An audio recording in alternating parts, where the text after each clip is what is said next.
Hey everybody, Dawn McGee here, your wellness strategist and nutrition evangelist, and we have been talking about the seasons of life. I talked a little bit last week about why it's important to enter into different seasons and what that does for you. And so this week I'm sharing more about why I'm so excited to be in a season of work right now. Um, I dove in with 2 feet back to the gym for training, still doing physical therapy for my foot, Pilates, lots of walking, pickleball, all the things. And yeah, I was a little bit more tired this week than I expected to be. That's okay. I will build back my endurance piece by piece, step by step. And if you are in a season of transition into work, I hope that you will remember that we can't just snap our fingers and get back to where we want to be.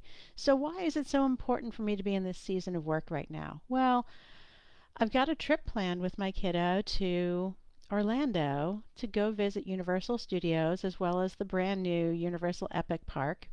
Just happened that we planned our trip on the same weekend that the new park is opening, so we're pretty excited about that. Now, what's unique about an Orlando theme park trip? Well, there is a ton of walking, right? The parks are huge. And so I have been working on building up my walking endurance. And at the same time, we're going to have a plan to make it successful. It's going to be much hotter in Orlando than it is here in Boston, which is typical for this time of year, but it means we're not used to that kind of heat, walking around all day in that kind of heat. Even needing sunscreen, to be honest with you, we're not used to. So we're going to go mid-morning for a few hours at the park. Then we'll take a lunch break middle of the day during the hottest part of the day from like 1 to 4 or so. Hang by the pool, go try some restaurants. Part of why we're going to Orlando is also to try a couple of cool restaurants.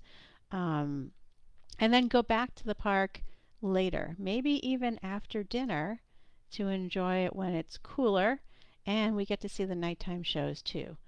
So I asked ChatGPT to put together an itinerary for me based on all that criteria, and they spit out a super fun itinerary.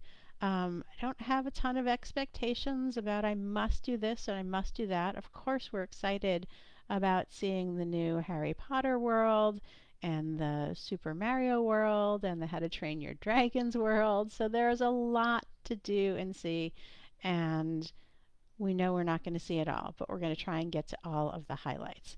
So, why am I telling you all this? This relates to any time you are starting a new phase or a new season in your life. You need to make sure you understand why you're doing it. Why does it matter? It's rainy today. I could skip stuff, not go for my walk, but I have a strong reason why I need to build up my walking endurance, and so I'm going to put on my rain gear and I'm going to go. These are the things that matter. Why are you doing that? And when you think about what really matters, this quality time with my son and the trip to get away for a few days, those are the things that matter. So what matters to you? And I encourage you to dig deeply. Your first answer is probably not your final answer. So when you ask yourself why this matters and you get your first answer, challenge yourself. Ask again, why does that matter? What will that do for me? What will I get out of it? Ask again. We have a rule of the 3 whys, that there's a minimum of 3 times you need to ask the question why before you even start scratching the surface of what really matters.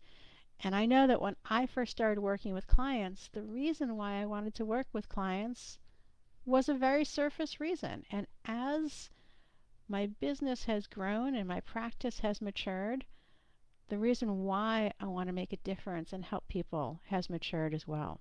And so if you are a wellness professional, I would encourage you to also ask this question of yourself about your business. Why are you in business?